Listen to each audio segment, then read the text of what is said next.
Hi, everyone, and welcome to the Bream Fishing Project. And this episode, I am very excited to bring to you the Australian Open held on Sydney Harbour from April 30 through to May 2. So Tuesday, Wednesday, Thursday was an absolutely cracking event. We've got some premier anglers on the show and some really, really good stories. Yeah, anyway, I'm just going to roll the intros and we'll tell you all about it. Here we go. Welcome to the Bream Fishing Project. This is where you need to be every Tuesday to find out all the latest tips and tricks to help you target bream on lures. You'll get to hear from some of Australia's elite bream competition anglers and see how they were able to achieve their results in competitions around the country. Now, here's your host, the 2019 Hobie Kayak Fishing World Champion, Andrew Deeth.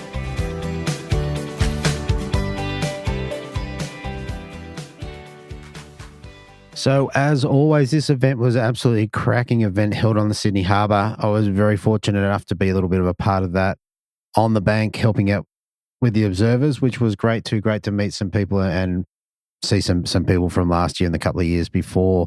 So, great event, and moving forward into next year and the Queensland Open as well. Anyone that wants to go and observe, you should really get your name down early and go and be part of that. Run around with some of these guys on the fast boats and have a bit of fun. In any case, there's a really big episode, so I'm going to go through the stats. So it's quite long, given there's 3 days, but I'll run through it anyway because it'll give you some context for what was going on the day. Okay, so on the Tuesday, we had a low fish activity in the fish activity wheel of 25. Minor bite period 11:41 through to 1:11 p.m. with the low tide in the morning at 7:13 at 0.5 of a metre or half a metre, running up to a high tide at 1:11 p.m. at 1.13. On the Wednesday, the major bite period was 4:29 through to 6:59 a.m. with a minor bite period at 12:26 through to 1:56 p.m. The low tide was at 8:20 at 0.49 with a high tide at 2:24 at 1.15. Then on the Thursday in the fish activity, we had a very low activity. So this is interesting given the results. So just 17, major bite period at 5:24 set through to 7:54 a.m. with a minor bite period at 1:05 through to 2:35, low tide at 9:24 at 0.45 and high tide at 3:33 at 1.22. So pretty interesting conditions leading into the Open. There'd been water, rain events and all that sort of stuff leading into it, which played into a couple of the angler interviews. So there's just one more thing I want to mention before we get into the angler interviews, and that is that the Bream Fishing Project shirts, we are ordering them probably by about Friday this week. So the week this comes out on the Friday, that'll be about the last time we can order. So if anyone that hasn't got their orders in that wants them, I will post a link on socials. Otherwise, you can message me directly. If you just give me an email address and a shirt size, we can work that out. So it's the Bream Fishing Project tournament shirts. They're super cool. They're a really, really nice shirt to wear. I hope you guys like them. But anyway, if you want one, shoot me a message or I'll post a link and you can just follow the prompts there.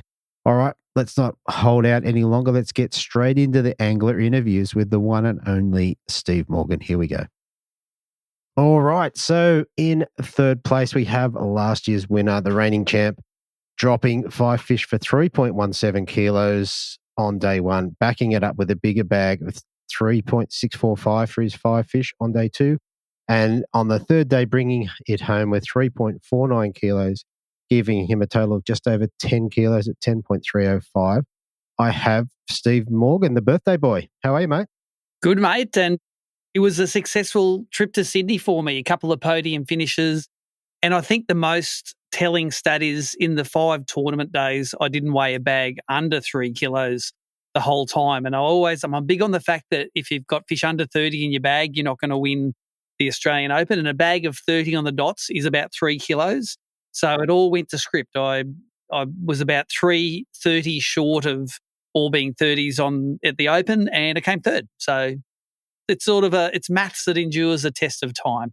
Exactly. And mate, you've had a good year. Like you had a few podium finishes. You'd be pretty happy, I'd imagine.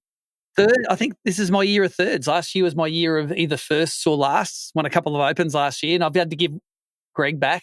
So I won't see him again for another about 6 years, it looks like. That's the cycle. And I've still got the Oz Open trophy for the Bass until September. So let's hold on to him and keep him on the wall of the studio there for another few months. But yeah, it seems to be I've got a third in Tassie, third in the Open, third at Hawkesbury.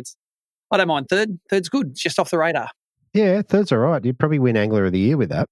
Interesting. It's we've got a couple of contenders this year. I reckon this is the most hotly contested Angler of the Year we've had in a decade, I reckon. We've had a few runaway winners in the past, but this year, Mark Crompton's currently leading it with his best three or a second, third and fourth, and Mark Healy's coming second at the moment. He's got 2 firsts, a third and a couple of shanks.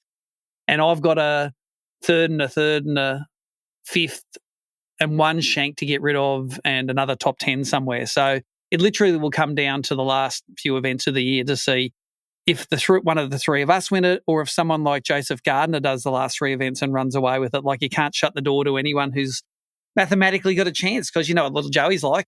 As soon as he gets a rod in his hand, next minute he's on the Bream fishing project. That's exactly right, mate. I think he's the most capped member, and then maybe yourself second. I'll have to catch him. Well, there you go. All right, let's get to the task at hand. So the Australian Open, you came down on the Monday and we had some pretty foul weather, or not great weather. Just a bit of a rundown of how you went for a pre-fish and what was going on inside your head. Yeah, it was interesting because it seems like every second year the Open gets hammered by weather. 2 years ago, the last year we had it in Sydney Harbour, Hawkesbury, Sydney. It pelted down both days. The Hawkesbury was atrocious, got inches of rain, but it pushed all those big Bream into the car park and everyone whacked 5 kilo bags. And the third day was a gale warning, so we had to cancel it. Year after that, I think it was the year I came first, it was perfectly fine, beautiful weather in Middle Harbour the whole time. And another saying I have about the Open is you never win it doing the same thing 2 years in a row, and I proved that this year. I couldn't make that muscle pattern. The tides were opposite, and I tried it on the practice day. I say, oh, look, I've got to give it a go to see if it works again. But I actually did a couple of hours of fishing mussels in the sort of structures I was fishing last year doing the same thing, and the fish weren't there and weren't going like they were the year before, which is cool. I knew I was going to have to change it up to do something. It was sort of like the Derwent. The Derwent last year was the opposite tides to the Derwent this time. And then the Open last year and this year were totally opposite tides. So the fish were still all in there. They were just a little bit more scattered and they were a little bit less predictable in where they were going to be. So I did go out for a pre-fish. I normally don't go for a very long pre-fish because we have to go over to the Drummoyne Sailing Club and get all the briefings set up and the green screen set up. You know, we do all those cool angler animations that the guys are sort of starting to get into now. But I probably spent about 4 or 5 hours on the water, and I put in at Roseville at Middle Harbour again. I did a little bit of Middle Harbour and I got a bit upset. Oh, they're not on the mast. Okay, I'll go find some other things. So I went and fished a little bit of the harbour proper. I fished some of the boats at Manly. I checked some of the washy sort of spots because last year in the Open, I assumed the fish would be on the washes that I fished and they weren't. So I just went and eliminated that this time to make sure I wasn't wasting my time. So come about maybe 1 o'clock, I'd pulled the boat in, we'd gone back and packed up and we'd head off to the Drummoyne Sailing Club to get the briefing underway. And I know you wouldn't have been at the briefing, but the briefing for the Open is a bit different from a normal tournament. We feed everyone gets a meal, we take all their photos and do their video stuff so they look like NRL players on their green screen background. And we use that media all through the event. So it's a sort of a special sort of briefing compared to a normal event briefing where it's, there's your partner, go feed yourself. Whereas you get looked after a bit more. You know, Daiwa have in their budget to buy everyone dinner. So thank you, Daiwa. How good is that? Yeah. You have to fight with Sydney traffic, but it's worth it when you get there. So that's exactly right. You have to fight with Sydney traffic. You have to watch where you park and all that sort of stuff. Exactly. What I worked out was I wasn't going to win it doing what I was doing last year, and I expanded my repertoire a little bit. You know, I had it coming to the first day of the tournament, I had a stick minnow on the deck because of the moored boat stuff and especially maybe some moored boats at Manly that I might fish. I had the large cranker crab on the deck. I'd sort of talked myself into the fact that it's going to be large cranker crabs this year. I just want to catch big ones. I had such a good experience in Tassie catching the big ones on the big cranker crabs. And so I had a big cranker crab on the deck. And of course I had a muss on the deck. And over the tournament, I actually caught fish on all of those baits. I actually make myself up a little bit of spreadsheet for each tournament I fish. And for the Australian Open, I've got muss, large crab, stick minnow. They're the 3 baits that I rotated between and used through all 3 days of the Open.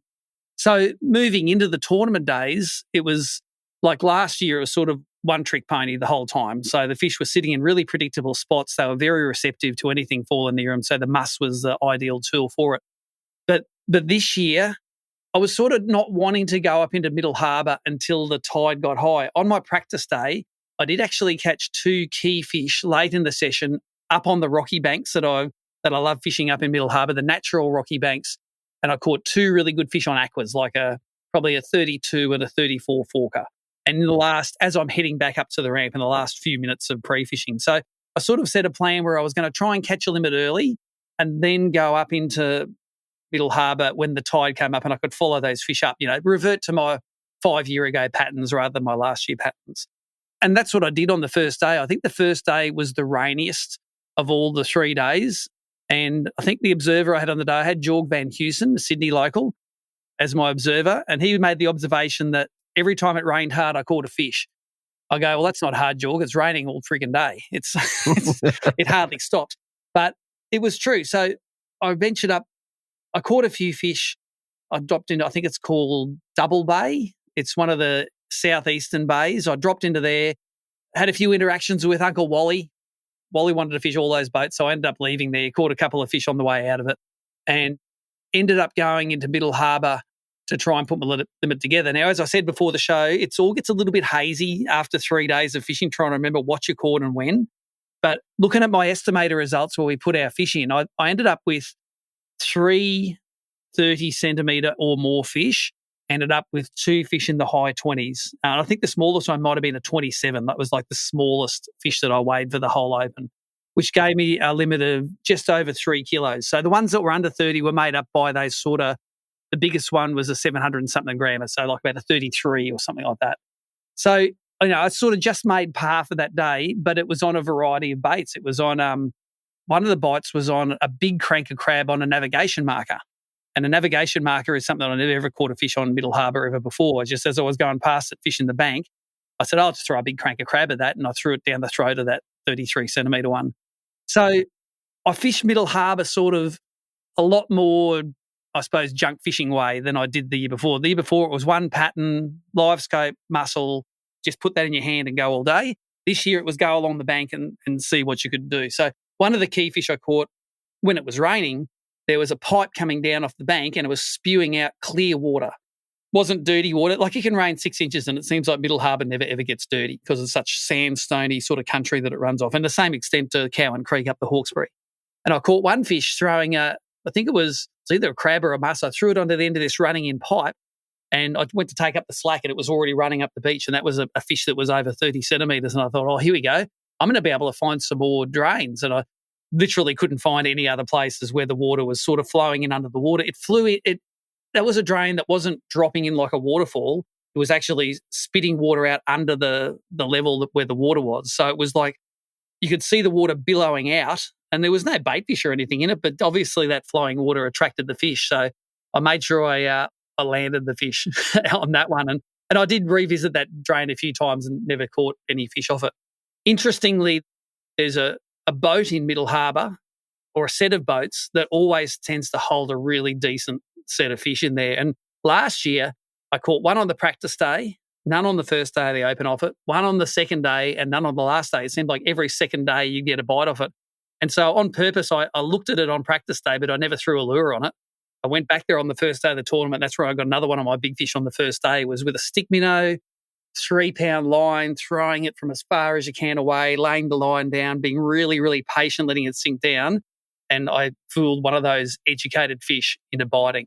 So my 2 key fish came on a big cranker crab and a stick minnow for the day. I did catch that drain fish on a mussel and another few fish. I think might have been did catch another 2 or 3 on a mussel that day. So it was 100% a variety of lures rather than a single lure for day one. Okay. All right. So that's a couple of things. So it's interesting because, as you were probably aware, Liam Carruthers, he got 3 fish off drains up the Parramatta River somewhere or up that way. So that was first just observation. And there's 2 other questions I want to cover off on. Since last year, you kind of dominated with the forward-facing sonar and the muss.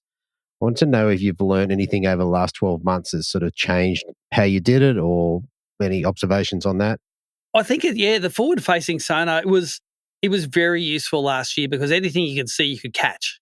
This year was a little bit different because what I've learned over the last year with forward-facing sonar is you can't catch everything you see. That was a bit of an anomaly in the open, catching everything you can see. It was a good bite time. The fish were chewing. It was good. But in the year between, I use my forward-facing sonar in forward mode, so I can scan a boat and I can see if there are fish down deep under it, fish if there are shallow under it. Very often you're fishing a moored boat, you'll throw a muss in, even from 70, 80 feet away, you'll throw a muss in. As soon as it hits the water, every fish goes from the boat straight down to the bottom, even in 20 foot of water. They swim to the bottom and they disappear.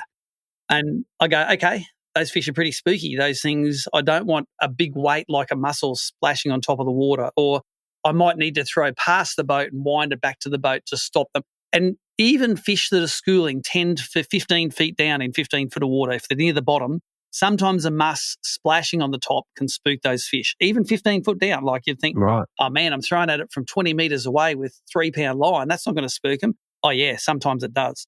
So I think those times when the suspended fish are really spooky, when they spook the fish that are down below as well.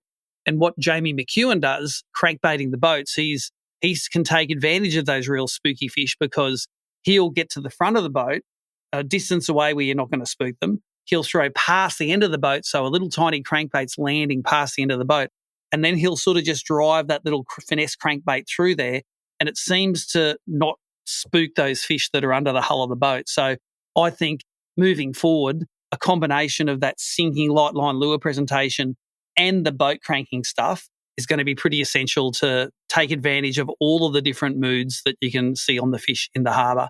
And I'm learning from Jamie on that. He's told me how to tune the little zip baits, Camson Juniors that he uses. And it's a really effective technique when you get it together. So if you've got really spooky fish on boats, I'm sort of convinced that rather than splashing a lure down next to the boat, you've got to splash that lure down 3 or 4 metres behind the boat and then wind it into the strike zone. And of course, it's all still a work in progress, but as always, been doing this gig for 30 years and there's still heaps I've got to learn about the fish behaviour. But by having that forward-facing sonar, I'm 100% judging the mood of the fish within 2 seconds of that lure landing. If they all swim up to it, I know they're going to eat it. If they're all swimming away from it, there's no frigging way I'm going to make them eat it. I might as well just leave that boat and go somewhere else. Yeah. And do you find differences from one boat to the next? Like you just move on to the next boat and they'll be acting differently? Yeah, sure. Some of them, they can be spooky, and then you throw in on the next boat and all of a sudden 20 fish will come up from the bottom and fight over it. I call it like a scrum. So sometimes if a mussel sinks a bit faster than the crab usually, so if I throw a crab in and it's sort of wafting down, you see all the fish come up and then all of the images sort of mould into a soccer ball. And it's like, oh, yeah, there's something in the middle that's got that in its mouth. So you just start winding and it's on, which is why in my live streams I can say, oh, that fish has got it. And I can just start winding and zzz, it's on because you're watching the fish just fighting over it. So I don't know what makes one boat different from another. Maybe it's been fished before, maybe the Bream are just smarter. Maybe it's random. Who knows? All I know is if they're all swimming away from a lure, they ain't going to eat it. No, that's exactly right. And the other thing is, and you can correct me if I'm wrong here, it feels like you've made a pretty strong move back to the stick bait, which I don't know whether you've slowed down it over the past years.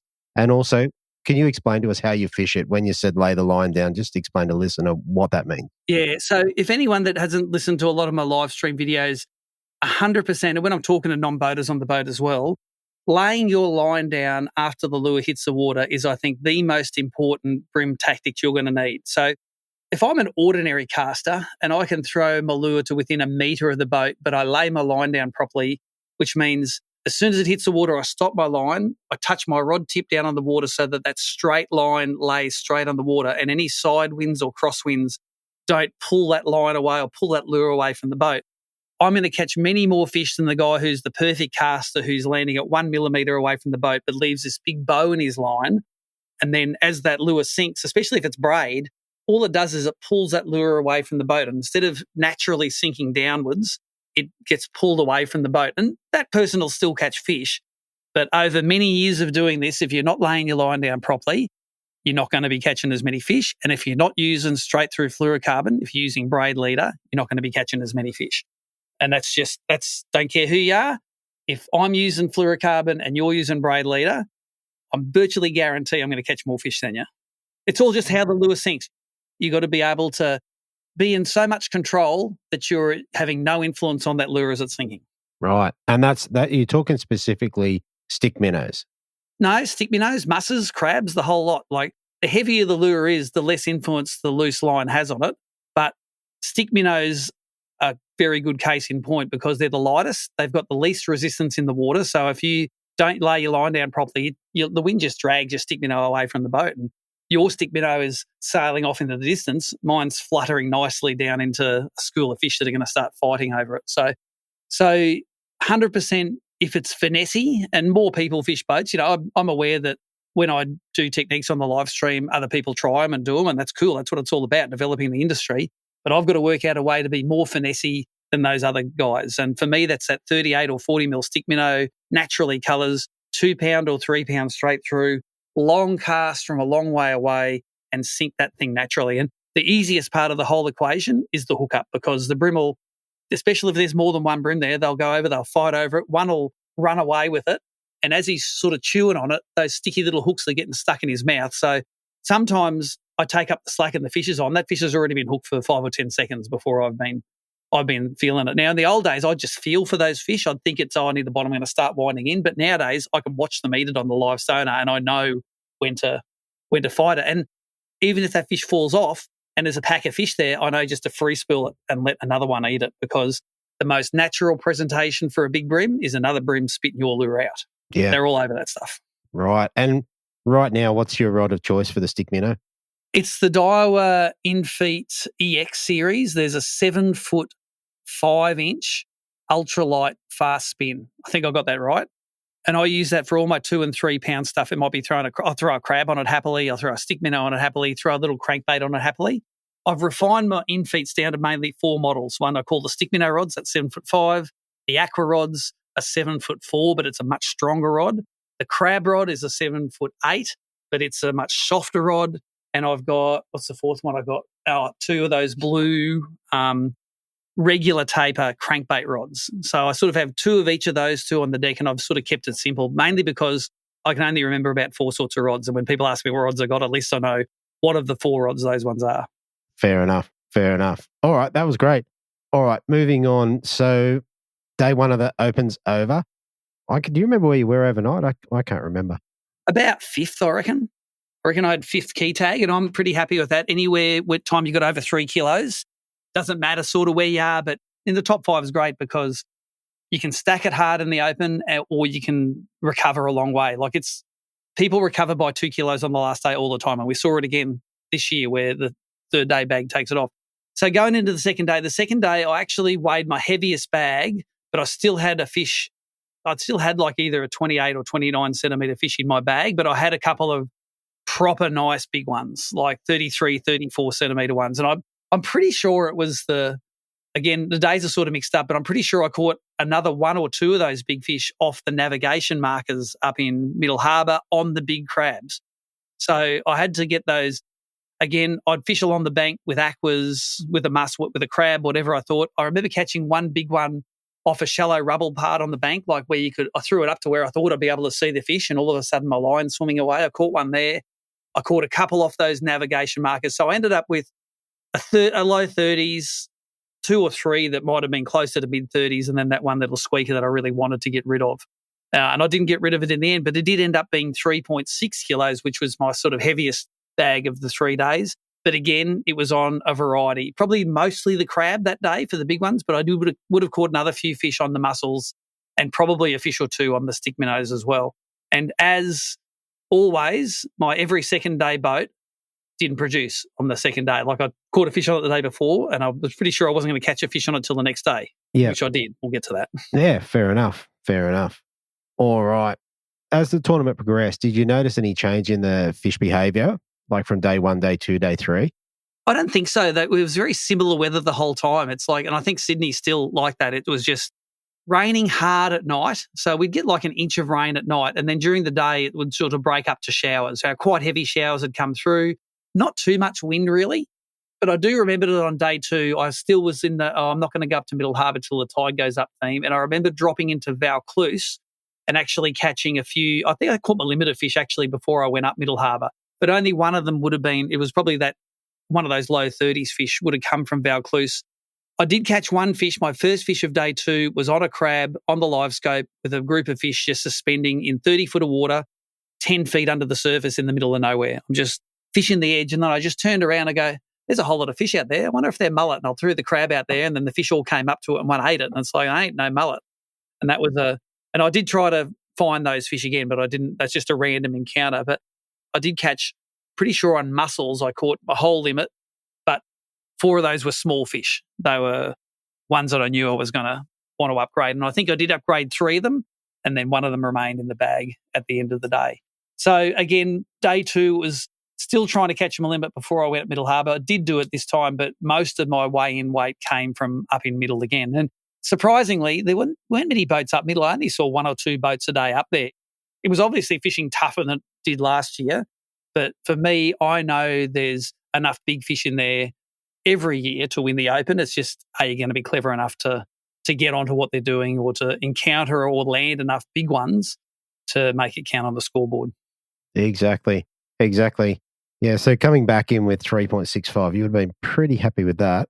Pretty happy, but I think I was still in 5th place, I think, going into the last day. I think Chris Hickson had another good day. Some of the other guys were catching mid-3s as well, and that sort of low 3s on the first day sort of hurts you a little bit, but it's, it's not a game changer if you're going to come back in with a high 4s or 5 kilo bag on the last day. And all you can ever ask at the Open come the last day is, am I in a position where I've got a chance to win? And we know that people have won it from 10th place in the past.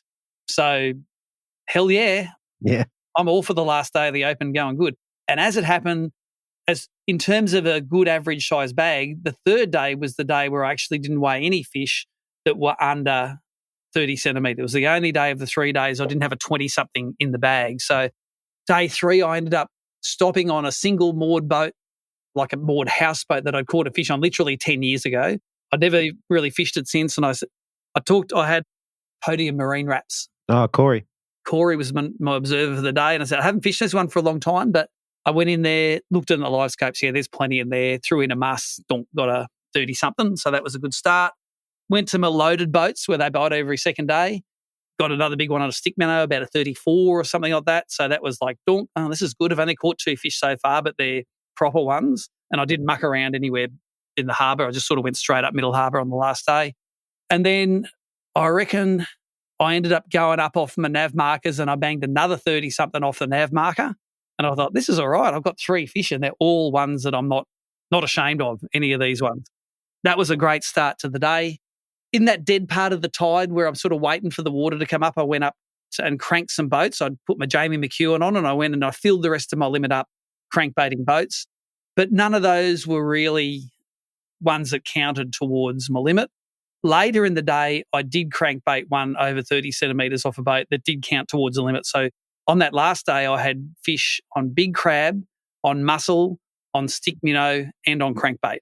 So 5 fish, and there were 4 different techniques involved in catching those 5 fish that were over 30 centimetres. And they ranged, I think, from about 30.5 to 34 centimetres and weighed around that 3.5 kilo mark. So I did jump a couple of places on the last day up to 3rd, and it's not a win, but I'd rather be 3rd than last. I was going to say you'd take 3rd if you got offered that, I reckon. Yeah, it's always good. Like the main challenge, again, to catch your bags over 3 kilos each day, and then when it's your lucky year, you'll land a couple of keggers and it'll make a difference. Interestingly, again, never caught a kilo fish this Open as well. I didn't catch a kilo one when I won last year. I didn't catch a kilo fish this year. I caught ones that would have been maybe 850, maybe 900 grams, but I never caught a kilo fish. I had to wait till the Hawkesbury to have my lucky day and catch a couple of them. Interesting. So with your crankbaiting, you said that Jamie's taught you a couple of things. Have you changed anything in the last couple of years? Because I think you were using maybe SX40s. Yes. So the outfits don't change. I still like using the straight through fluorocarbon. Jamie likes using the, and he'll tell you about it. He does it on braid and leader because his theory is my braid's never in the water anyway. The leader's the only thing that's under the water. But I have changed to the thing with the SX40s is they don't detune really well. Like you want those lures to swim either left or right, and then you always fish sort of that side of the boat. And you want them to swim, and Jamie again will tell you that you want them to swim, so if you want them too fast, they just spiral through the water nearly. So you want to drive that lure so it comes up under the hull of the boat and starts banging on the hull of the boat. And if you land it a metre too far to the left, it'll swim into the hull of the boat and it'll hit it. So I found that it was actually quite hard to tune the SX40s or to detune the SX40s to do that. And those Zip Baits Campsons are an ideal lure to do it with. All the Gold Coast guys use it, but I'm late on the bus with it. But now Frogley's distribute it. They're a great ABT sponsor, and I'm happy to throw the sponsor product. So I wasn't a massive fan of the previous distributor.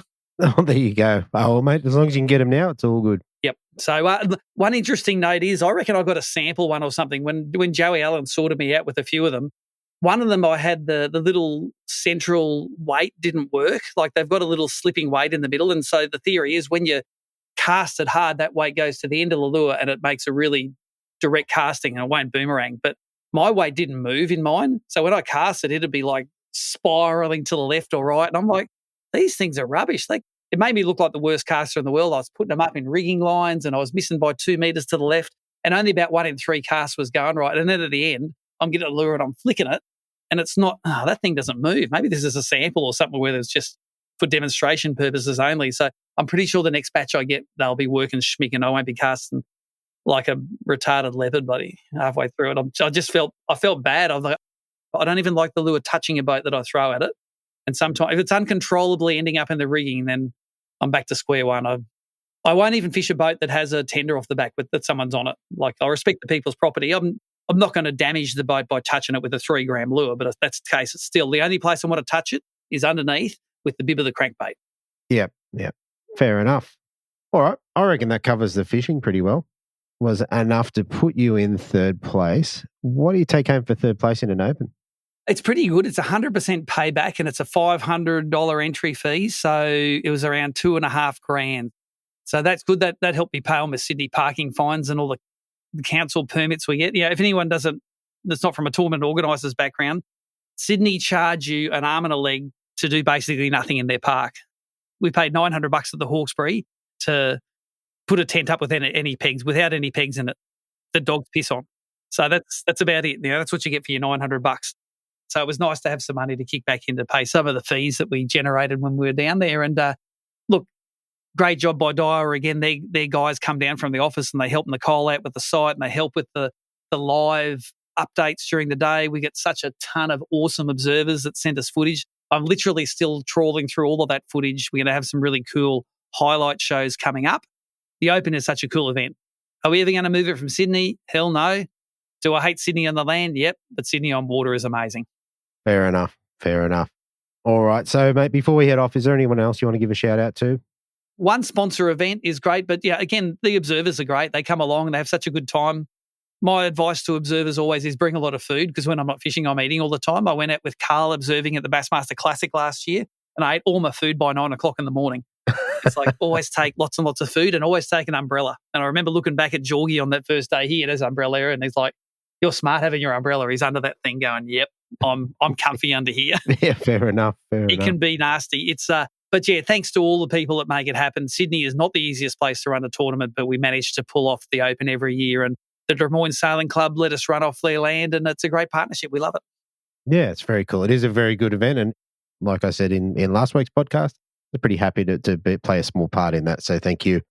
No, hey, thank you. You helped us as well too. You were one of our hired help for the weekend, mate. So you're the observer angler in the morning, and we appreciate your efforts getting it all done. Let's Nicole focus on going mad at people for not having their kill switches attached. Yeah, that's it. There's probably some work to be done there. All right, mate. We're going to leave it there. And, mate, I will talk to you at the next one for the Hawkesbury. Thank you. Thanks, mate. All right. Fishing.com.au, your one-stop bream lure and tackle shop. Pick up the latest tackle, including Muscle Vibes, Cranker Crabs, OSP Bent Minnows, Z-Man Plastics, Eco Gear Lures, and Daiwa Rods, Reels, and Tackle. Same-day shipping. Shop where the world champion, the Australian champion, and the current ABT champion shops, and even sometimes the current Hobie World Fishing Champion. There you go. Fishing.com.au, online or in-store at shop 18/29 Kiora Road, Miranda. All right. So, look, I ducked into the store today, and Adam had some new product on the wall, which has just gone up. It's some of the stuff from the Kettich stables. So, the Kettich Crazy Flapper 2 inches, the one that caught me. So it's a little creature bait. They smell they smell yuck to us, but fish seem to like them.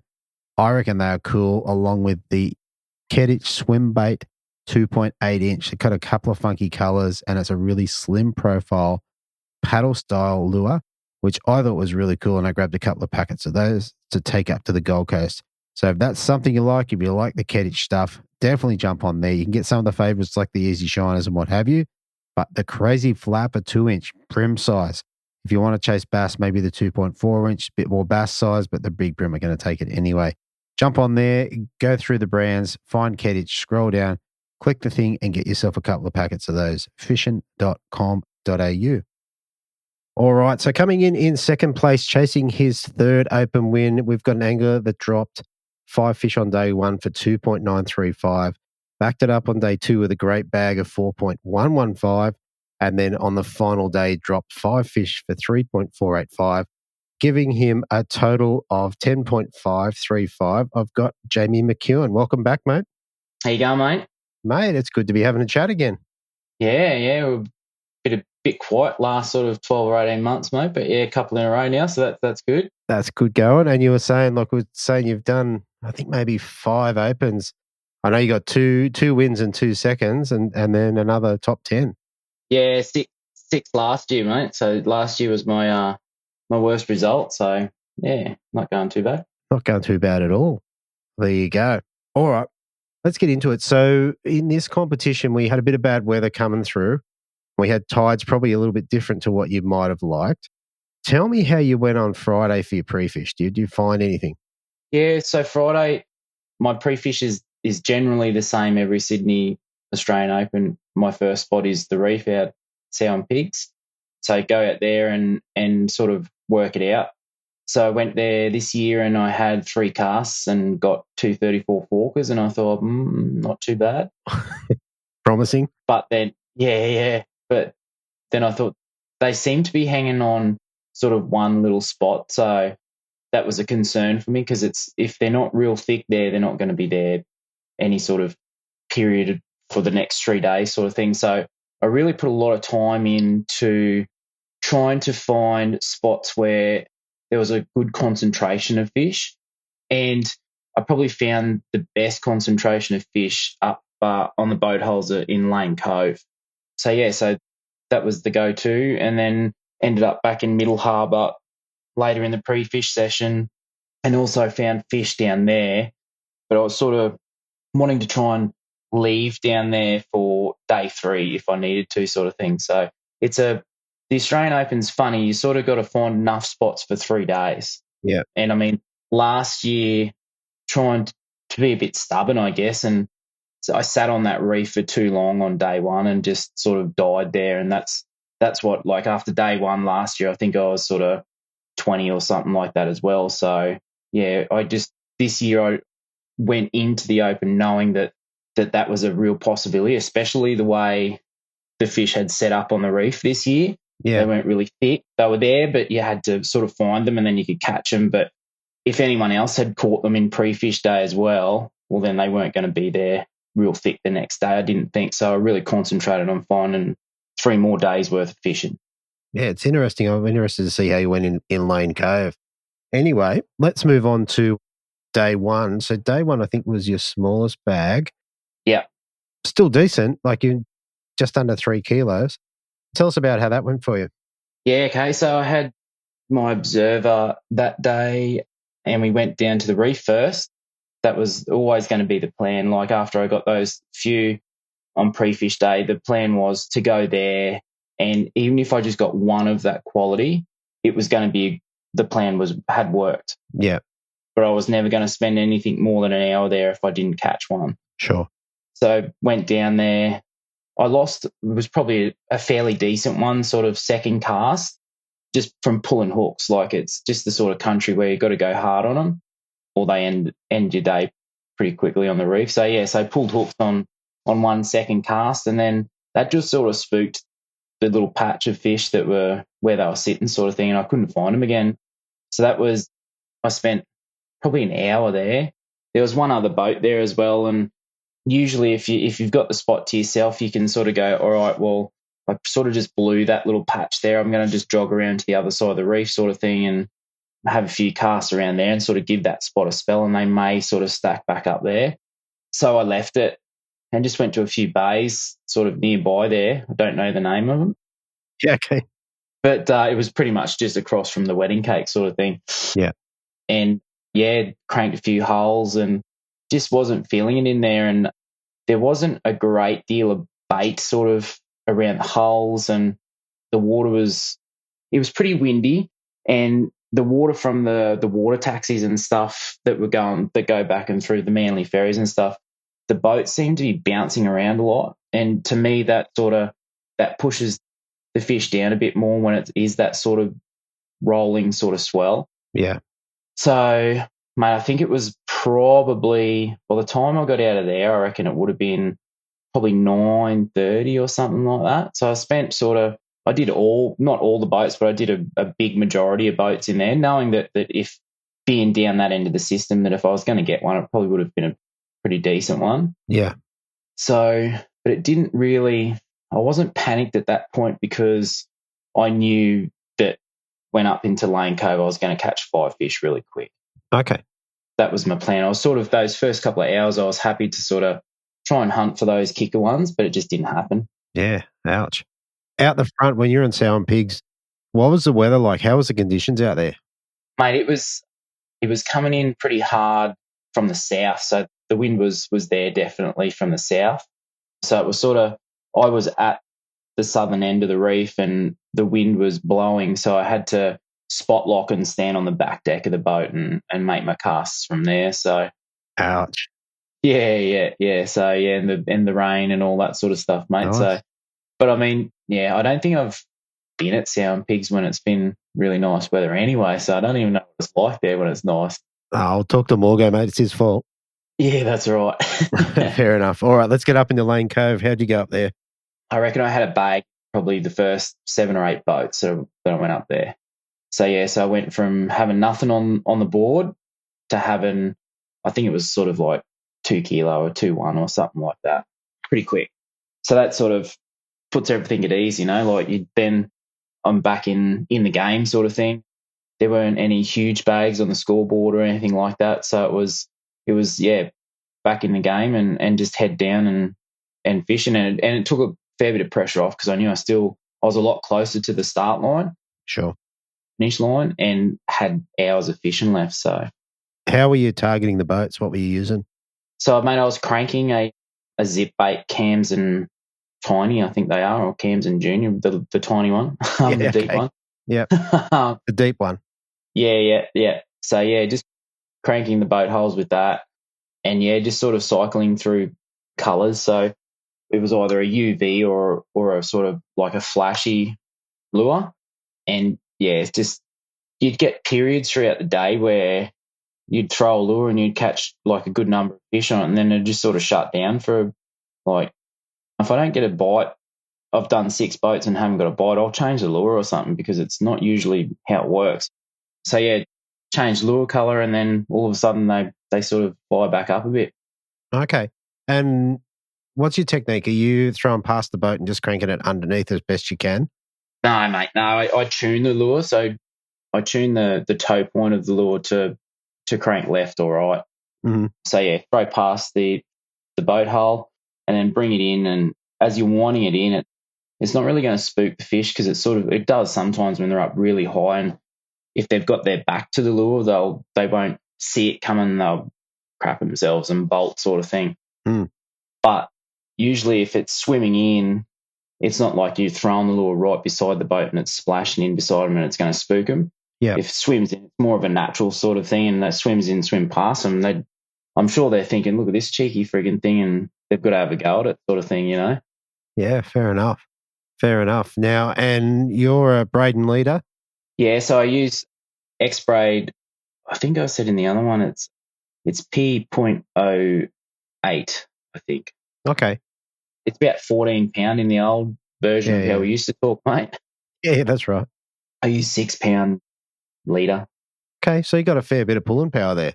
Yeah, mate. Yeah, definitely. It's one of them things like you've got to sort of go easy on them because you don't want to pull the hooks, but you've got to have the line breaking strain I've got is not so much to pull them out, but to resist the the abrasiveness of under the hull when they do go. When you do hook them big ones, they'll swim bloody 3 holes over sort of thing, and you can feel your line rubbing on the boat and all that sort of thing. So, yeah, I go up a bit more than normal, I guess, and it's only for that reason. It's just the abrasiveness on the boat holes. Yeah, fair enough. Fair enough. In any case, in the competition, so bagging out obviously is a great relief in any comp, but particularly in Oz Open. Yep.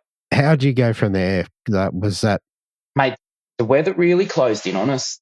So we had the wind really picked up and the rain was sort of started to be horizontal rain. Oh, nice. Yeah, but the bite just kept on getting better and better. Right. But I just didn't, even though I found a big concentration of fish, I didn't find big fish on pre-fish day. Yeah. And even on that first day, they were all sort of that 30 fork mark sort of thing. And that was the best I could sort of do in there. And, mate, I must have caught, don't know, I would have caught 30 or 40 fish easily. Right. Without counting. Like, I could show you the lure. It is like it's just about back bare plastic sort of thing.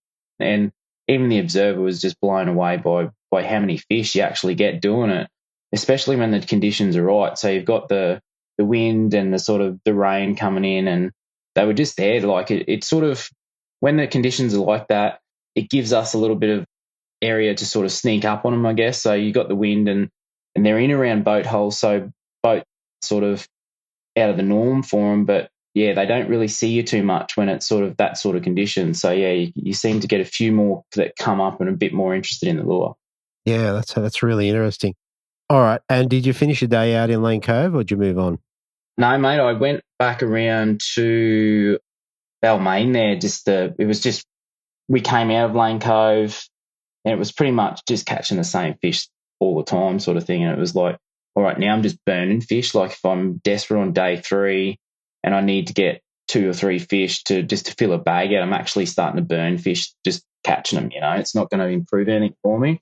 So I left there and went over to Balmain there. I don't even know where I was, mate. For the last hour, it was just sort of driving. It's like, oh, yeah, that looks right. And I actually got an upgrade there. So nice. Put in a 31 or a 32 forker on a bent minnow. On a bent minnow on surface, right, late in the day. Yeah, it was just a little bay. There was no wind on it, which it was windy though, but there was no wind on it. And the rain had just sort of, it wasn't clear weather, but it was sort of that overcast weather, and it was just looked mint for throwing bent minnow. A bit of broken rock and sand and all that sort of stuff. And yeah, threw it in there. And a couple came out and I was like, well, I'm going to put that back in there, and then threw it way past where I thought the fish were. And this big one was just sitting up behind a rock there and nearly got me back in there. But yeah, it was good. Oh, very good. Very good. All right. Well, that was enough to bring you sort of just under that 3 kilo mark. Yeah. Where did that leave you overnight? Do you remember? Yeah, mate, I was sitting 8. Okay.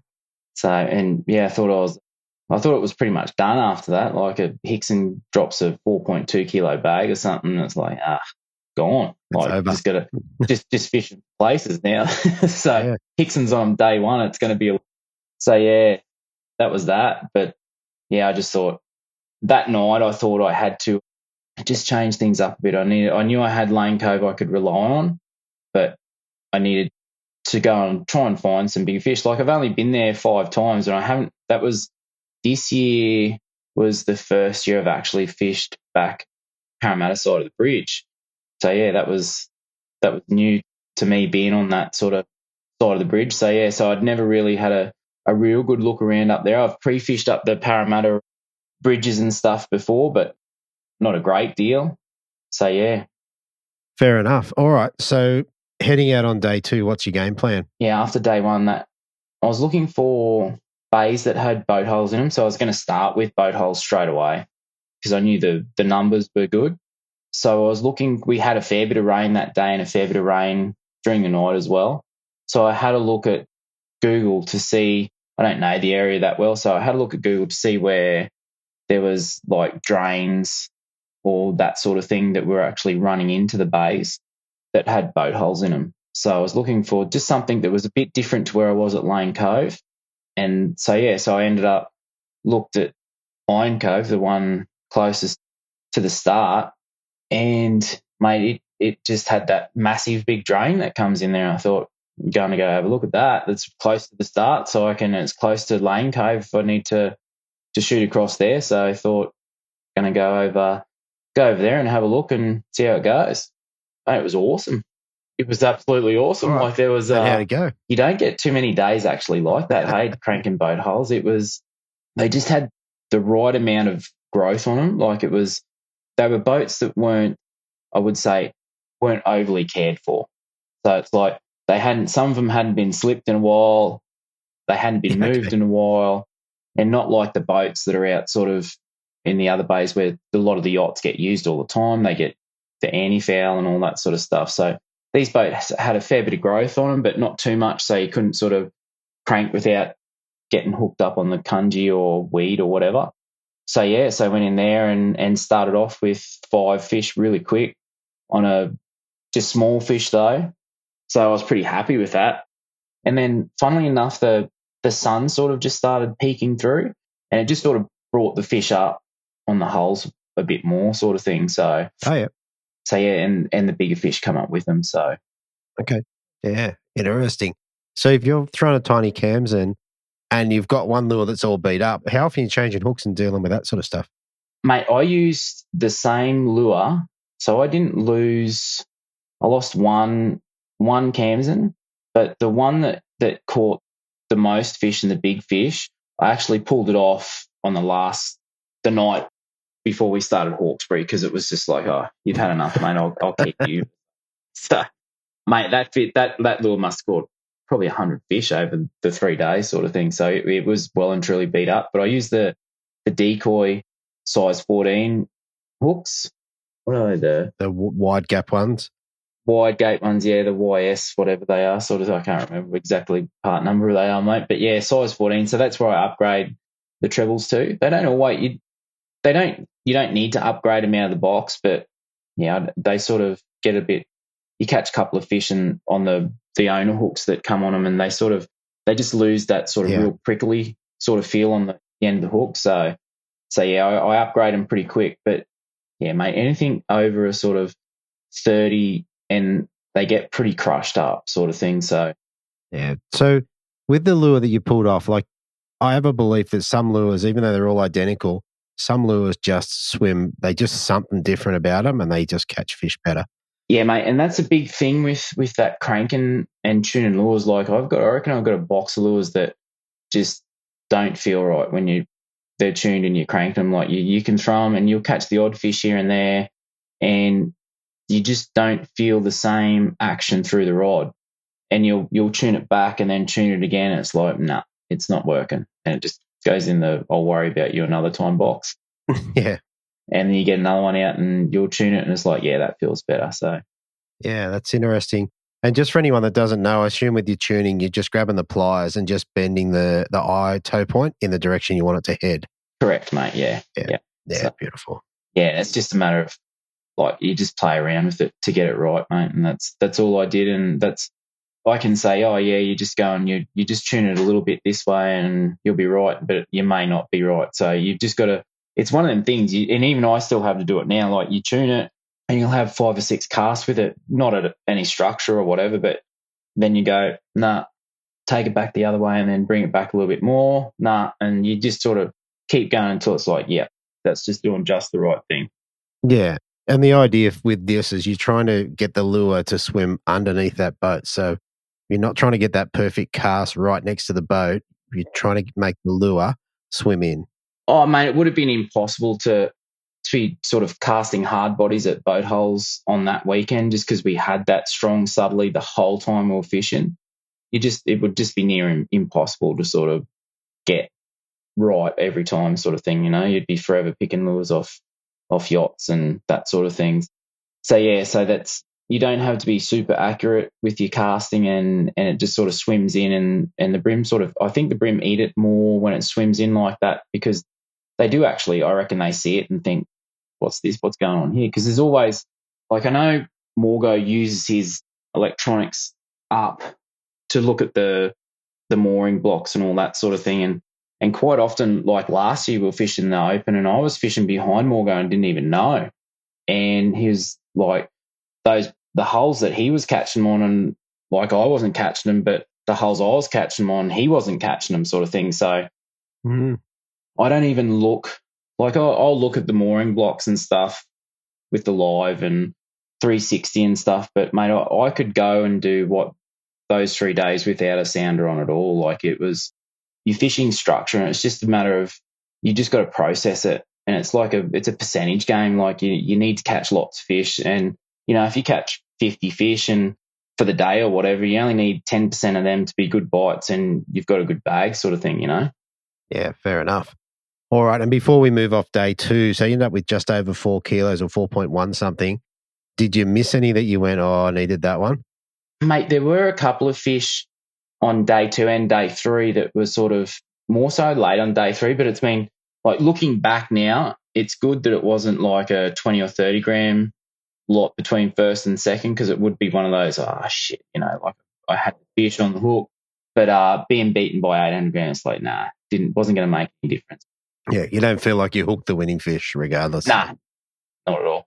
Fair enough. All right, mate. On day 3, mate, where were you, mate? Where did you head out in? What position?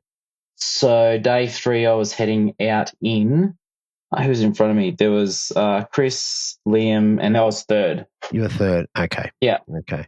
All right. Tell us about your day, mate. How'd you go? Yeah, so day 3, I did something that I would never, ever do, and I went back to the exact same spot I went on day 2. Right. So obviously it was a good day 2. Yeah, it was. And usually, like, when you're fishing the boat holes, I would usually go, okay, so I can do all that bay and forget about it, and then go to another bay the next day and sort of replicate the same sort of thing. Just look for the same sort of depth or the same sort of way the holes are getting wind blown on them or something like that. But so, yeah, day 3, I thought, you know what, I'm going to go back to them boat holes and just see how I go. Like, I'll know pretty quick if they're going to be there or not. So, yeah, went back there, mate, in first cast, like 32 forks. Like, it's unbelievable. How good's that? So I stayed in there. Yeah, fair enough. I mean, you got a really good bag as well. Like, the 32 fork first cast, you're like, this got potential. Yeah, mate. Yeah. So, yeah, it was on. Like, it was like exactly the same as the day before, if not better. Like, there was one boat hole on day 3 that I caught fish off on day 2 as well, but I actually caught 5 fish off it in 5 casts. Right. Like, it was just, I don't know what it was. Like, I set up at the top of the boat, so from the anchor block, and cast down and caught one, and then the wind pushed me down past the boat a little bit, and I said to members, I was like, there was still fish under that boat, like, and they didn't spook when I pulled this one out, because sometimes they'll just swim out like it's just nothing, like they don't fight, and they get to the boat and they're real green when you get them in. But so I come up to the back of the boat and caught another one. It's like, fuck, this is amazing. Come up again and down again. It's like, and just went around and caught 5 fish, and it's like, wow, that's something I've never ever done before.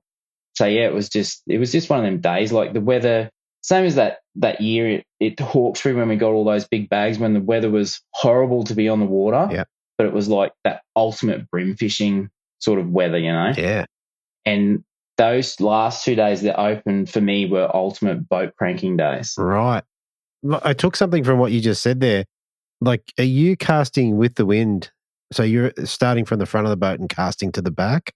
Yeah. So usually when the wind's really strong like that, you've got to use the wind to our advantage, I guess, because when you push into the wind and you're casting into the wind, you won't get as a long enough cast to get right to the end. So you're only using sort of half the structure. You're only fishing half the structure you could be, I guess. So sure. So yeah, usually I go from, if it's wind like how we had in the open, I go from the wind side so I can get a long cast and then swim it in. Yeah, okay. Because, like, as you know, I'm a kayak fisherman. It's pretty hard to hold even with reverse, it's hard to hold yourself up there. So we're always paddling into it, casting, against it. So yeah, and it's usually something that I would never ever do, is I don't fish into tide or into wind sort of thing. Yeah, yeah. And likewise, like, if I'm fishing a flat, definitely casting with the wind, but boat holes are harder. So yeah, that's right. Well, there you go. All right. obviously you got a great bag. Was there any standout fish in the bag? No, that day they were all sort of the same size, I think I had a bag of like 31, 32 forkers. Yeah. Just caught so many fish, like it was just ridiculous. And like had really good fish. Like I exhausted that spot. Yeah. By sort of 11:30. It was just they were done. Like they had enough. Yeah, okay. So yeah, got out of there and just fished some boat holes that were sort of near the Lane Cove Bridge. And I had actually seen them and not fished them on purpose, sort of thing, thinking like I'm going to want to come in here day 3. I was either going to go out and go up sort of towards Parramatta and just find some boat holes up there and try and find something new, or I thought if that little pocket was doing well again, I'd probably be up there for a while, so I wouldn't want to do the run. So I would want to just fish close to the finish line sort of thing. So I ended up fishing the boat holes as I come out of Iron Cove on the sort of southern side of the bridge, I guess. Mm. And yeah, mate, there was some big fish in there, hey, like, and it's amazing how nonchalant they are of the boat. Like my boat can be couple of meters away from where they're following this lure, and they have just got red mist for the lure.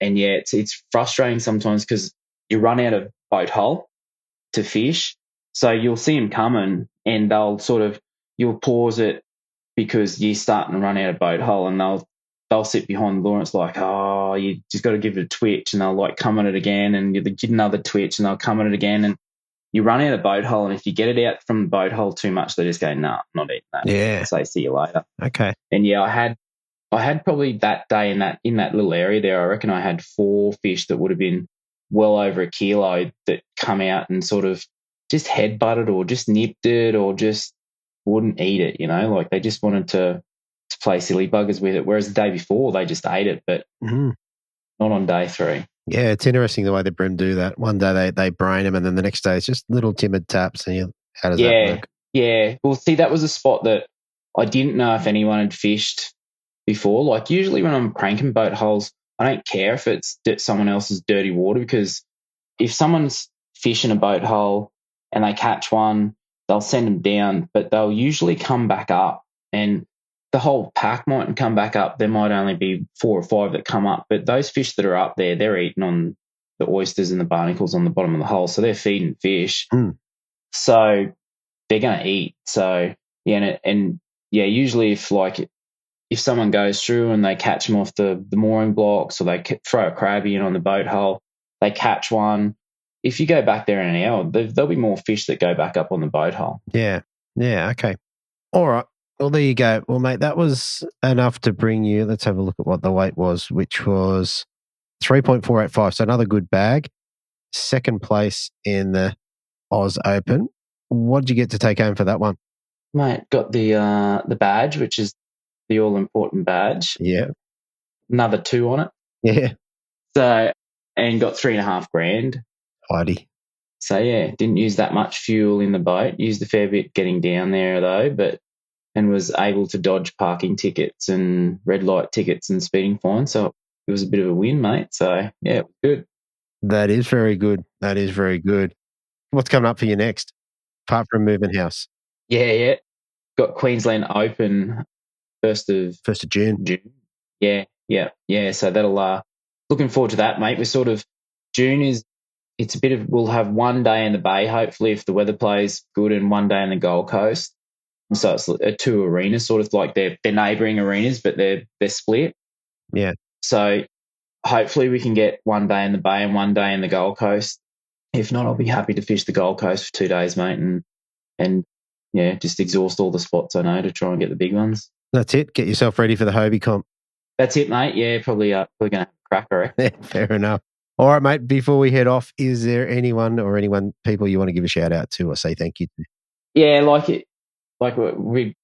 of us have sponsors and guys that look after us. I've been with Josh and Kate Evans from Samaki for years now.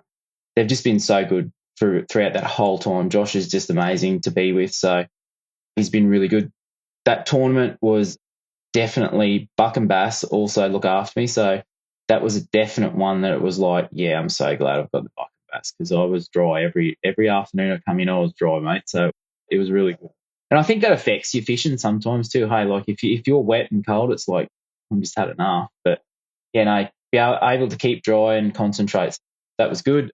More going to Cole, like they put a lot of effort into the open, and I saw yourself there as well, mate, getting into the back office sort of thing, setting up all the observers early in the morning and getting there. You were first there at Drummoyne, mate. So, it was good. So yeah, thank you. And the observers, mate. I had Bill from High Country Hunters on day one, and then a couple of other guys as well on day 2 and 3. But mate, like day one, Bill, it was just it was flogging down and it was blowing a gale. And it's like, mate, you must be crazy. Hey, like how you want to come and watch someone fish all day? That would drive me nuts for starters. But this weather, like, did you not check the weather before you just got up this morning, or did you, like, what's the go? But it's like, no, man, I love it. It's like, you're mad. Yeah. Oh, mate, for me, like watching one of you guys run around is pretty awesome. Like it's an eye-opening event if you haven't seen it before. So yeah, even if it is pretty horrible. Yeah, mate. Yeah, it's one of them. The Australian Open and the Queensland Open to some degree, it's one of them events where it's a different beast. Like you're not thinking about a non-boater at all. You're just thinking about these other top 30 anglers that are just absolute guns, and your own game. Like your own game's got to be spot on to be competitive. So yeah, it's one of them ones where it's like you've got to be on from the start, like from pre-fish, like, and even before pre-fish, you've got to have a bit of a plan in your head of what you're actually going to do pre-fish and what you're going to do if that doesn't work out, sort of thing, And it's the premier Bream event for boaters, that's for sure, for us in Australia, for sure. Exactly. And spectators, being able to watch it and see you guys dominate in what was at times horrible conditions is pretty cool. Yeah, I knew, you'd get home and got a few mates up here and it's like, oh, I was watching and what happened, like we were leading or, stuff like that. And it's like, yeah, well, you got to guess sometimes of what your weight is, I suppose. And I know Chris just sort of looks at it. I don't even know if he puts one on a rule or does he? He just looks, he goes, oh yeah, 500 grams or something like that and tucks it in. I don't know how he does it, but yeah. He looks at a 500 gram and goes, that's not going to be in the well at the end of the day. It doesn't matter. Yeah, that's right. Oh, there you go. All right, mate. Listen, it's been great to have a chat to you again. Thanks for coming on, and we'll talk to you again soon. Thanks. Hope so, mate. All right. Thanks, mate. See ya. All right. If you're in the market for a new fishing kayak or looking to make some upgrades to your existing kayak or possibly looking at kayak fishing tournaments, then HWS is the place to go. They have a full range of Hobie kayaks, stock the latest kayak accessories, and are really dialed in when it comes to the best kayak fishing setup for the casual fisher and the tournament angler. hws.com.au, online or in-store at Shop 3/638 Pacific Highway, Belmont. Free delivery on Hobie kayaks across all Greater Sydney, Central Coast and Hunter. All right, so today I jumped to the site to see what James had going on there and power poles and stakeout poles. So if you haven't got a power pole or been thinking about it, now's a great time to jump on these. You can jump on and grab the power pole micro anchor and spike, and you can also grab the lithium battery pack. So that's just a clip-on battery, so you don't have to hardwire it in. So that together, it's going to go on your Lynx, on your new style Outback, your PAs and all that sort of stuff. Or even I've seen them on small boats. So definitely worth checking out. He's got all the things you need. Some kayaks will need brackets, some will just need screws. If that's not your thing, you can get the Hobie stakeout pole, which is another option for shallow water anchoring, as well as the Yak Attack park and pole 8-foot stakeout pole. So same sort of thing, push it into the ground with a bit of rope on the end and you are good to go. hws.com.au.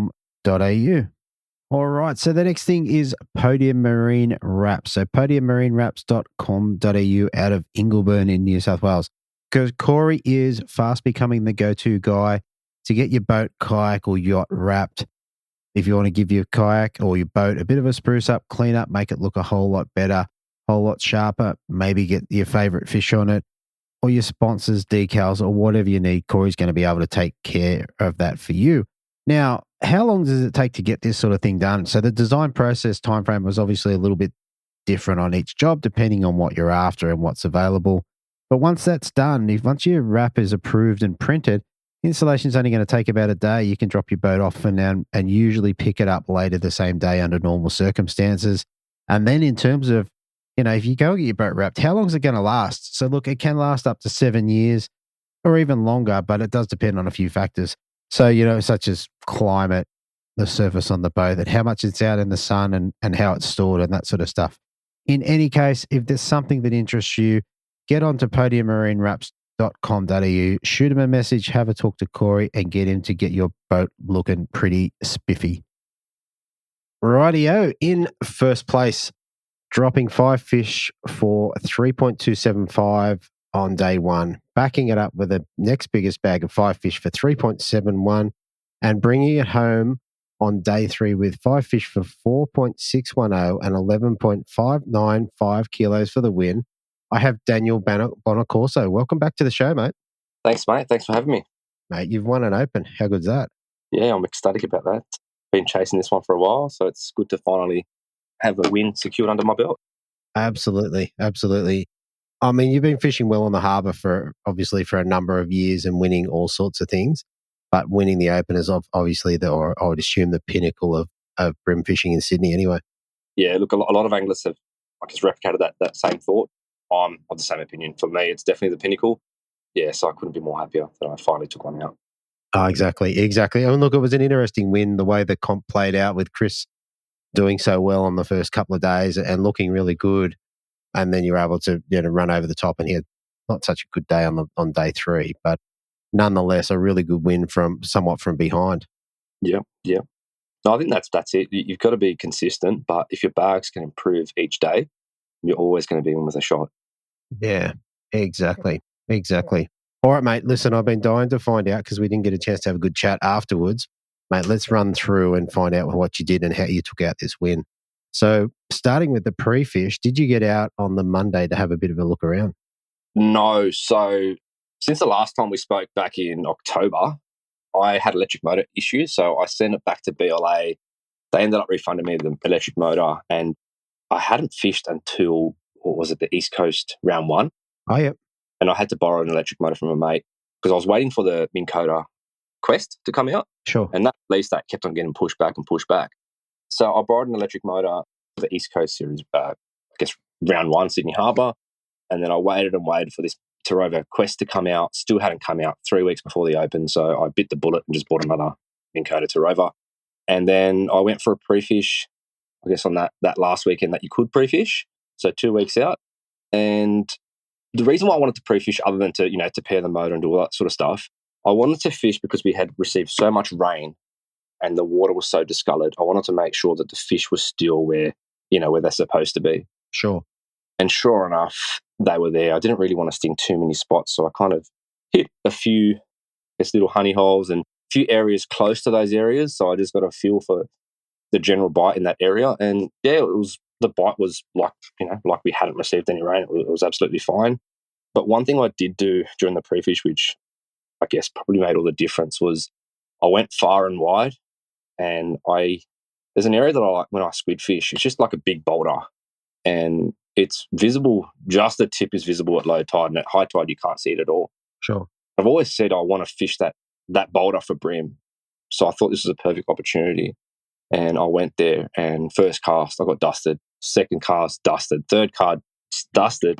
Right. And I wasn't sure if they were bream or what they were, but I was adamant to keep casting until I found out what they were. Yeah. And then sure enough, fish 4 and 5 were bream. Nice.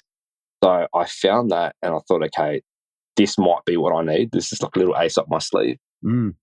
So I kept that in my back pocket. But obviously having one of the smaller boats in the field, it wasn't really ideal for me to, go straight there. And obviously with the low tide first up in the morning, it wouldn't work because it needed water.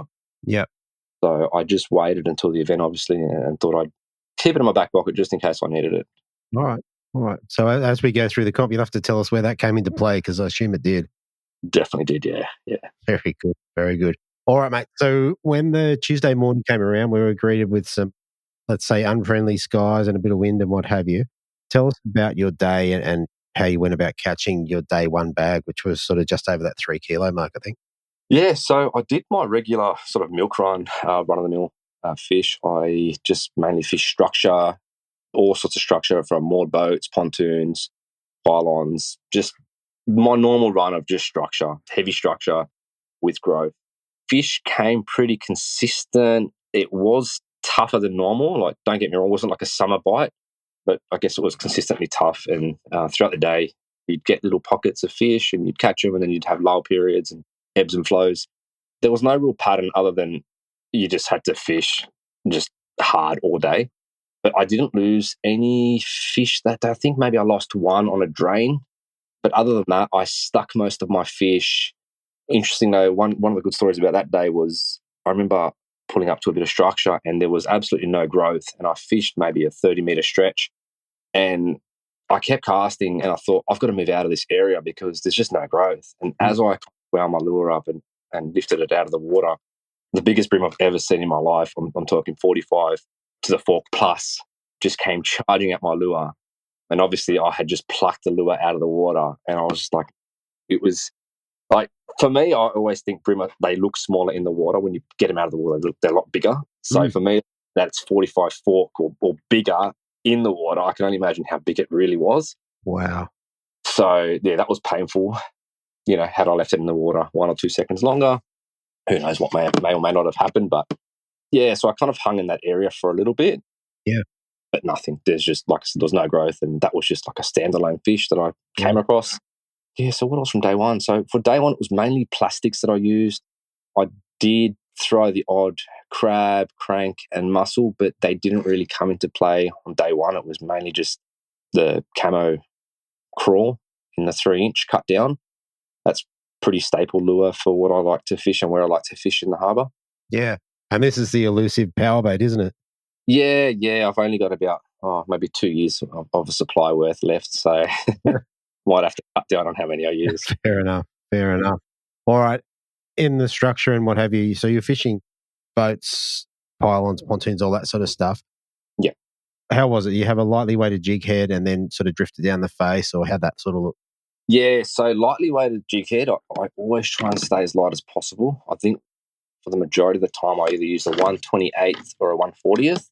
And I know the water was discoloured and a lot of guys thought they could get away with like 5-6 pound, and that's perfectly fine. And, you know, you'll catch plenty of fish on heavier leader and heavier weights, but I wanted, I guess, to do something a little bit different. I didn't think many people would be fishing that light or even as light as 1/40th.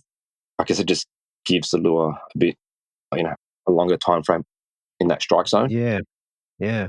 So cast as tight as possible to the structure and just let it sink. Another thing about day one was there was no consistency of where the fish were. So some of them were up top.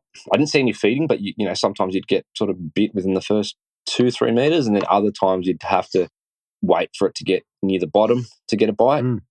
So, and I expected that, given that kind of that transition period from like that warmer water bite to that cold water bite. Yeah. So the fish themselves don't really know where they are, and they can be, you know, at the top in one area and then at the bottom in another area. Yeah.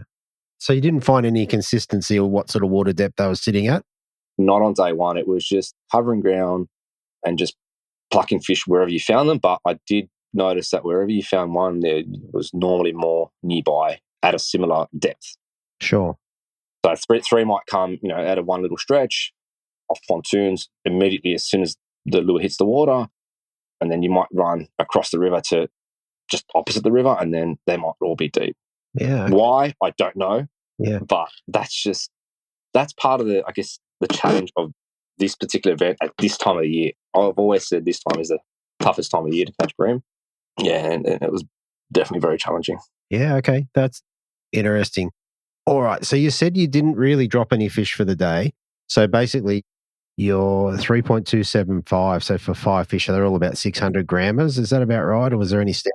Yeah, I think I had 232s, a 31 and 230s. So they're all just that 30 to 32 centimetres, which is what I think you need for this comp. To win this comp, you need every fish over 30 centimetres. I know others said that. I think Steve Morgan recently said that in one of his live streams or one of his highlight reels. And it's so true. You need every fish to be over 30 centimetres to be in with a shot. Yeah, that's right. All right. So after day one, I think you were maybe around the 10th place or 11th place. Is that about No, I was in fourth. in fourth? I beg your pardon. Sorry, mate. Yeah, that's all right. Yeah. All right. So in fourth place. All right. Leading out onto day two, did you have a game plan, or if things were a bit inconsistent, were you just going to do the same milk run? I did have a game plan. That was more or less to follow, to do fish similar areas to what I fished on day one, only because it sort of fished the bite for this time of year. I felt it fished very well in comparison to last year. It fished sort of better on day one for me this year than it did last year. Sure. So I thought if I go back to similar areas, I'd be in with a shot of catching hopefully a similar bag, or if not better. Yeah. That wasn't exactly the case. There were still fish in some of those areas, but the numbers went down from 4 or 5 fish in an area to 1 fish or 1 bite. Right. So yes, there were still fish there, but there weren't many, if any. But I did persist. I think I got a fish within the first few casts, and I thought I was going to have a great day. And then for the next hour, nothing, not even a bite, nothing. The water was really dead and still. And again, that was the challenge. We had a low tide. I think it was like a.m. on the first. No, it was 7 a.m. on the first day, 8 a.m. on the second day, and then like 9:30 on the third day. So having that slack tide first up wasn't going to help, and I think everyone was in the same boat. Yeah. Everyone sort of found low in the morning. Yeah, so I just plugged away, and then what happened? I think I lost. I actually got dusted by 2 fish at around 9 or 9:30, which hurt because I only had one fish in the rod at that point. Yeah. I remember one of them I cast my lure to some structure, and I had a loop knot, I had a wind knot. Oh. So I went and I tried to fix that, and then the line snapped in my hands, and then of course I hook up a fish as that line snaps, and I'm trying to handline a fish, but it's so close to structure, it was over before you knew it. Ouch. I think that was a decent fish just based on how he was head shaking, but the other one I lost, a lot of these fish that you lose, you always say they're good fish, but I've had so many times where I've been stitched up and then you get the fish out and then it's not that big at all. It might just be foul or hook through the side. Yeah, and then what happened after that? I kept fishing. I remember I had a bite and then looked at my lure, and there's a good maybe 33 or 34 centimetre bream just following it. Opened my barrel arm. It kind of followed it down until I couldn't see the lure or I couldn't see the fish. And then the same sort of thing. He just disappeared. Yeah, and then slowly I just rounded up my bag, and this is where I started to go to areas that were, I guess, more isolated. So if I went to an area with 3 pontoons, so I'll run you through an example. There is an area with 3 pontoons that I always love to fish. I fish at almost every tournament, and there's one pole either side of that run that I never cast at. So you've got your 3 pontoons in the middle, and then you just got one random pole, which I think may have been from older pontoons or maybe refurbished or removed pontoons. Sure. And I cast it at each one of those 2 poles. I didn't get any fish off the pontoons, but I did get a fish off each of those 2 random poles. Right. So that was a bit of a tell that, okay, don't fish the normal stuff, just fish the stuff like that no one else would fish. When it came to moored boats, for example, when you fish a bay full of moored boats and there might be a couple way at the back, or as you sort of go deeper into that bay, the spacing in between the boats might get greater. I think most times people won't really bother going to those ones that are a bit more further spaced apart. Sure. Whereas I did, and I also knew that given the conditions were so gnarly, like it was windy and raining, and people would become complacent, and me included. But after I kind of picked that pattern where the fish weren't really where they were supposed to be and they were sort of isolated in little bits of structure, that's what made me think, okay, you've just got to take the extra step here, make the extra effort to go where others might not go. Yeah. And that's when I started to find bites. I didn't have many bites on day 2. I think I had about 8 or 9 bites all day. Right. Ouch. That's a slow day. Yeah, so I think I had about 4 fish, and then I made the call to go to that boulder that I found on the pre-fish. So I made the huge run east, and I think it was only about 11 o'clock when I got there. There wasn't enough water on it. Okay. So I went there, casted, didn't catch a single thing, thought I'm going to leave it and come back. So I hit a few bits and pieces east, rounded out my 5th fish, and then in the last maybe hour and a half, so remembering I had a late checking on day 2. That's right. So I kind of used that to my advantage to fish as much of the high tide as possible. Sure. And I ended up getting 3 key upgrades off that isolated boulder. Right. Yeah. So coming back to the weigh-in, I was pretty stoked because I knew I had a better bag than day one. I think my bag ranged from 33 to maybe 31, I think. Yep, that sounds about right. Yeah, but the fish on this boulder were really fat. They're like footballs. They were broad, tall, fat fish. So I knew they would weigh a little bit more than what your average size fish that size would weigh. Yeah. And I assume you were casting in the eddy behind the boulder and sort of trying to walk it down. Is that how that kind of looked? Yeah. Yes and no. I'd cast on the boulder and just let it slip either to the left, to the right, to the front. Wouldn't cast behind it because obviously I'd get done. But yeah, thankfully I didn't lose any fish on that boulder. Mm.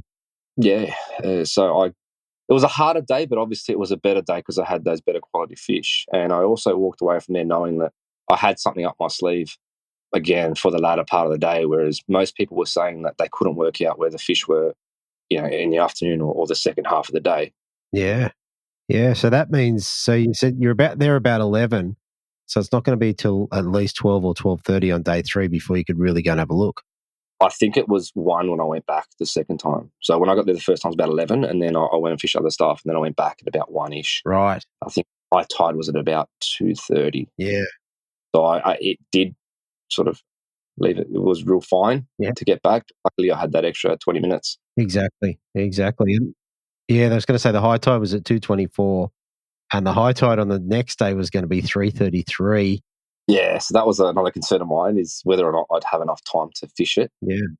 Yeah. So over the first 2 days, did most of your fish come on the power bait? Was that how nearly everything was caught, or did? So day 1, almost everything came on the power bait. Day 2, it was a mix of the power bait. I think I got 1 fish on a crab, 1 fish on a mussel, 1 fish on a crankbait, and then on the boulder it was the crawl again. Yeah, that was the full 3-inch crawl on the boulder. Wow, so that's tough because you haven't. Well, you can tell me if I'm wrong, but it doesn't seem like you've really cracked a pattern. You've got a couple of things that are kind of working, but nothing matching it. The pattern for me was isolated areas where no one would hit, so people would look past. Yeah, as well as that boulder. So the morning was like any sort of isolated areas you can catch fish. That was a bonus, and then I had to rely on that second half for that boulder. Yeah, okay. Well, day 2, obviously, it's done very well for you. All right. So Wednesday night, whereabouts are you sitting overnight? Still sitting in 4th. That's because Jamie dropped a 4.1 kilo bag, so he leapfrogged me. Yep. And I think Liam was in 2nd, and then Chris was in 1st, Morgo was in 5th. Yeah. Now, looking at the top 5, there was a kilo between Morgo and 6th place. So I thought, worst case, if I completely flunk out and just catch 5 squeakers and get 2.5 kilos, I would be comfortable to round out a top 5, so long as, no one below me sort of weighs 3.5 plus, which it was already 2 tough days and there weren't that many 3 kilo bags as it was. So I kind of thought, worst case, I can come away with another 5th place, which I didn't really want. But I just had that in the back of my mind, so I didn't feel that much pressure. Yeah. But again, hearing Chris Hickson and Liam talk about how difficult their days were and the sincerity in their voice when they said it, I kind of felt like I was in with a chance, knowing that I had somewhere to go in that latter part of the day. Yeah. And I knew Jamie wasn't fishing the reef, because when I drove past it on the second day, he wasn't there. Yeah, that's right. Others that he wasn't fishing it. So again, I thought it's very difficult to back up a 4 kilo bag with another 4 kilo bag fishing structure in the same way he did. Yeah. But then again, if there's someone to do it, it's going to be him or anyone in that top 5. Exactly. So, and even though, like I said, even though Liam and Chris Hickson said that they were finding it really tough, like they're 2 of the best anglers on the circuit. So their tough day, it would take nothing for them to turn it around and drop 3.5 to 5 kilos on that final day. So, I had a target of 4 kilos in that final day. Okay. Well, you certainly got that. A couple of questions. So with the fresh water, how do you find it? What were you expecting the harbour to fish like when you knew all that water had come down? I thought the fish would be deeper. Yeah. I thought they would be pushed out of a lot of the areas I like to fish. I thought that the guys who fished east all week would brain them, which they kind of did for the first 2 days. Yeah. Although they had their own mishaps. But I just thought I knew it was going to be tough. Yeah, so I just thought fish a lot slower, fish a little bit deeper, and then again just fish, areas that others just would overlook. Yeah. Okay. All right. So we come into the Thursday. Just to give you an idea, so the tides were 9:24 was your low tide at 0.45, running up to high tide after the comp finishes at 3:33.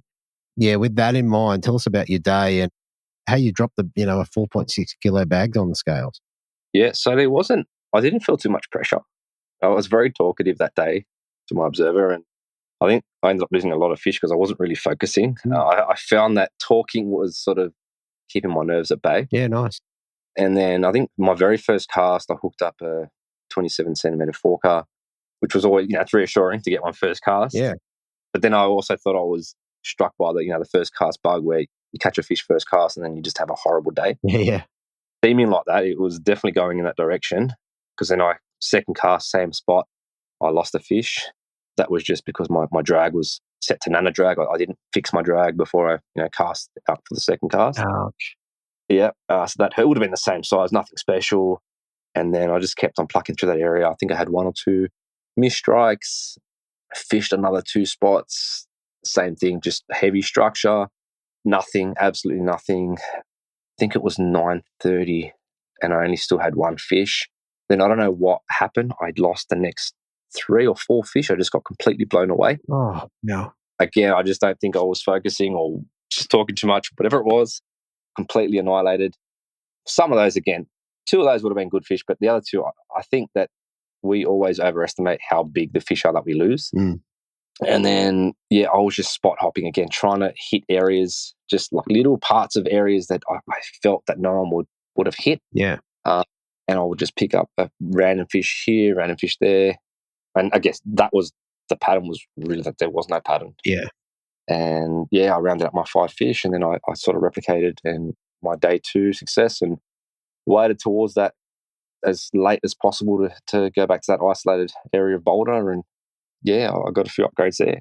Right. Okay. So if we go back to the heavy structure, are you fishing like pitching it in really tight and then fishing locked up, or a really stiff drag, or how's that look?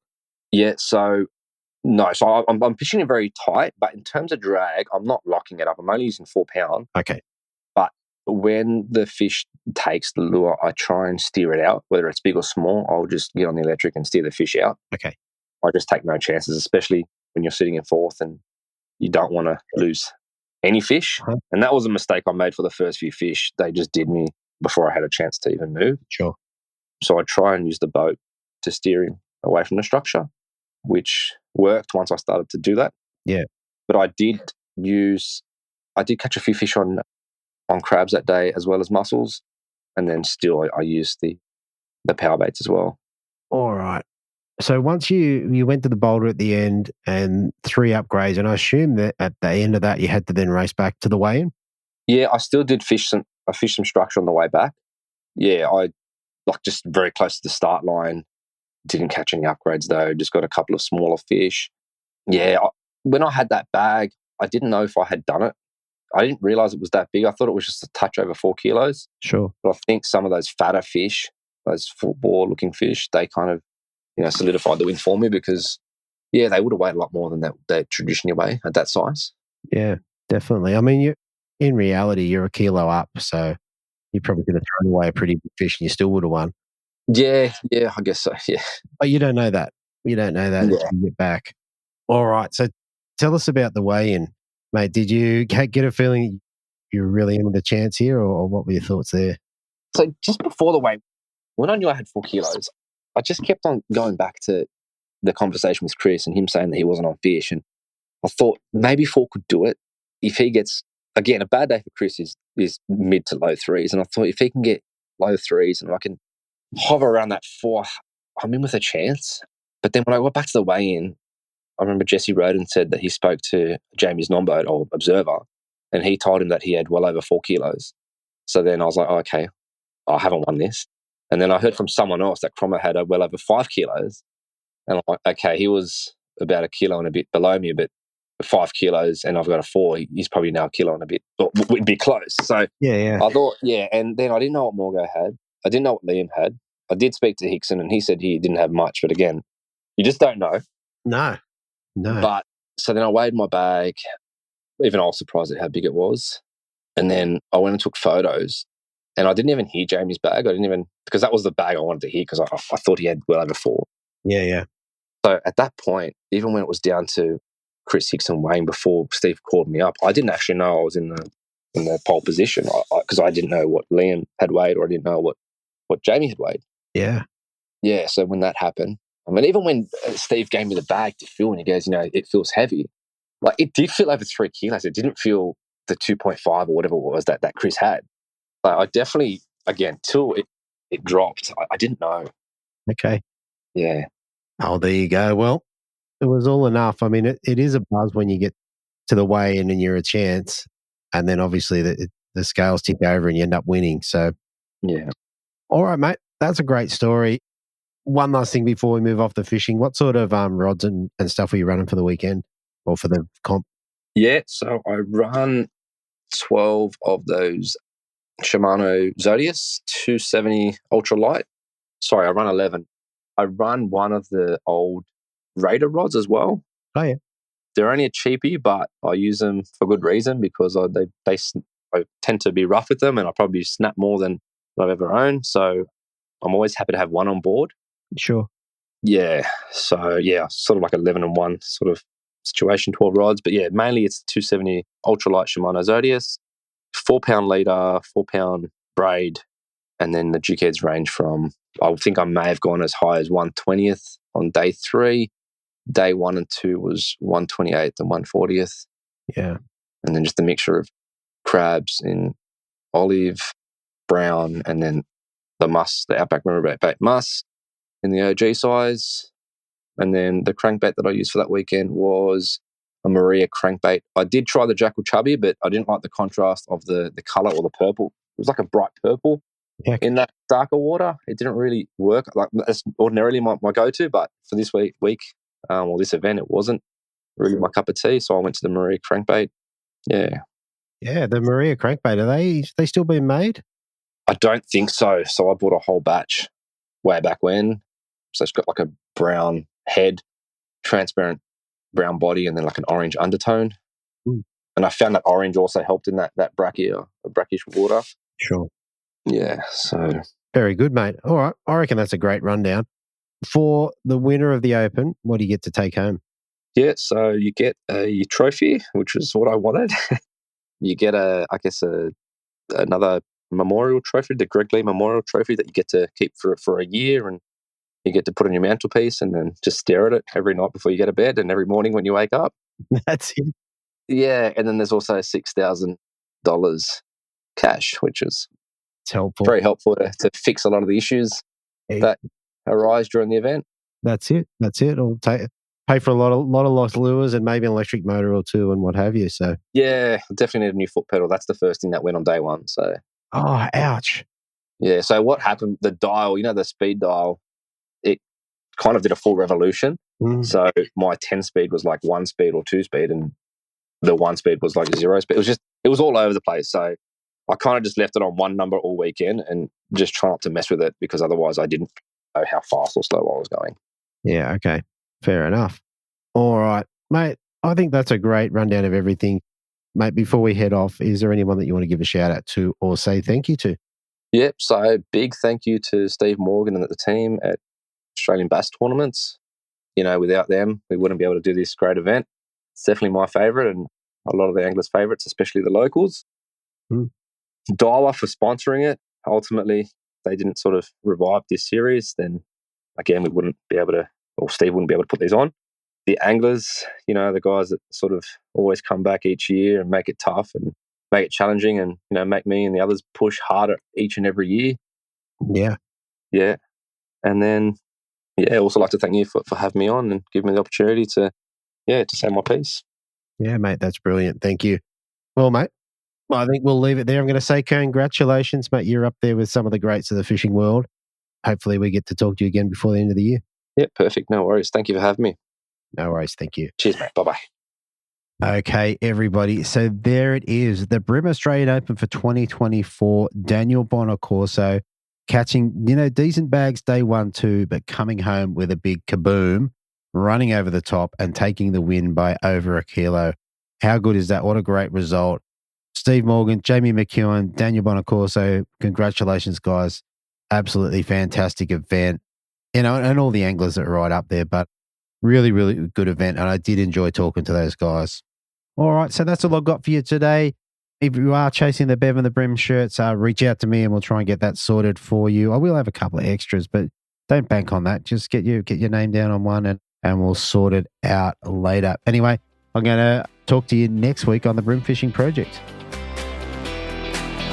Thanks for listening. Hopefully you were informed, inspired and entertained. If you were able to learn something or just enjoyed listening, please consider subscribing and rate us on your favourite podcasting platform.